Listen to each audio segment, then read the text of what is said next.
How you going, mate? Yeah, good. Good. Yeah, You in shape? good. In shape? Yeah. I'm in some sort of shape. Not the shape I used to be, but still in some shape. How much running do you do now? I run, so between 20 and 30 minutes, probably 3 or 4 times a week, and then on the Saturdays I have a group of people come over and do a little bit of a hill session. So I end up doing about, sort of up to an hour or so of a few easy hills and a bit of a surge and stuff. But it just depends. Do a lot of travel, and sometimes it fits in, sometimes it doesn't. Not the same fanatic discipline that I used to have.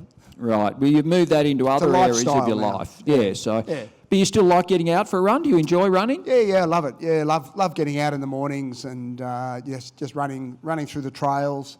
And there's still no better way to keep yourself healthy and fit, both physically and mentally, to get out and just huff and puff and to burn up some calories. And I'm just turned 60, so it's getting more and more important for us to maintain a healthy, active lifestyle. And running when you're busy is still the best way for you to look after yourself. And when you come to a function like this, a media event like this, do people still recognise you and come up and chat to you about some of your past performance, ask you for some advice? Yeah. Look, I've been over at the Expo a couple of times and had this lady came up to me and said, I remember watching the Commonwealth Games and whatever, and she said, you haven't changed a bit. So I gave her a big hug. And people are wonderful. It's especially up here in Queensland and Brisbane, Gold Coast, the Commonwealth Games, and next year the Com Games are just going to be huge here.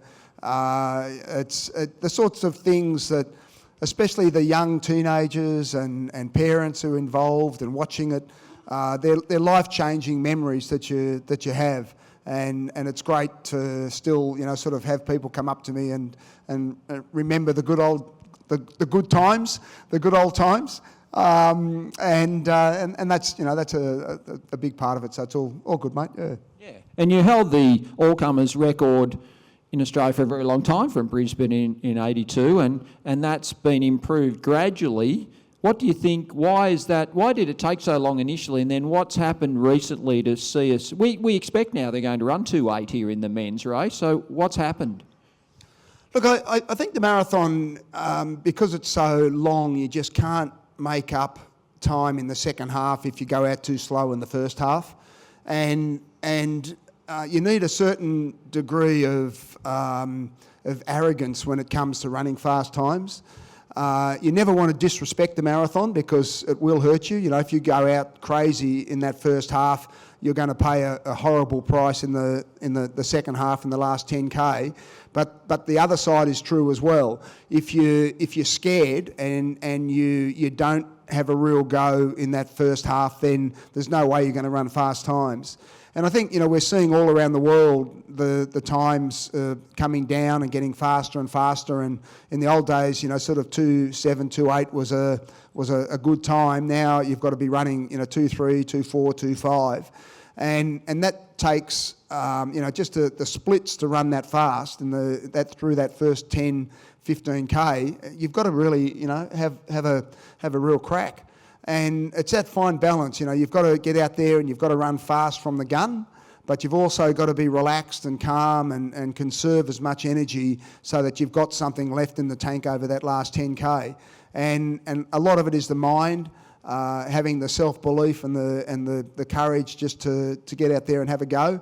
But then that's got to be backed up by the fitness and the conditioning as well. And then the conditions, we know now, there's a lot of little barriers that I think we're starting to break down here. And after the fast times last year, we know that this is a fast course. We always thought it was fast, but now we know it.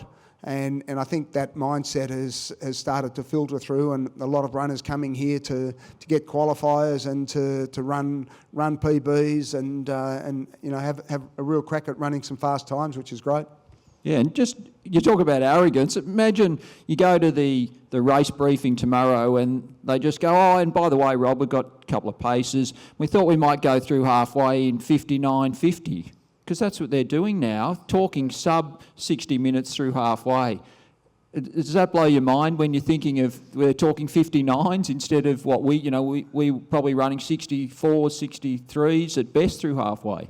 Yeah, I think so, Steve. And you've got to have that physiological capacity. You've got to have that the pure body fitness, the heart, lung, and the glycogen, and the efficiencies, and all of those physiological terms to be able to run that fast.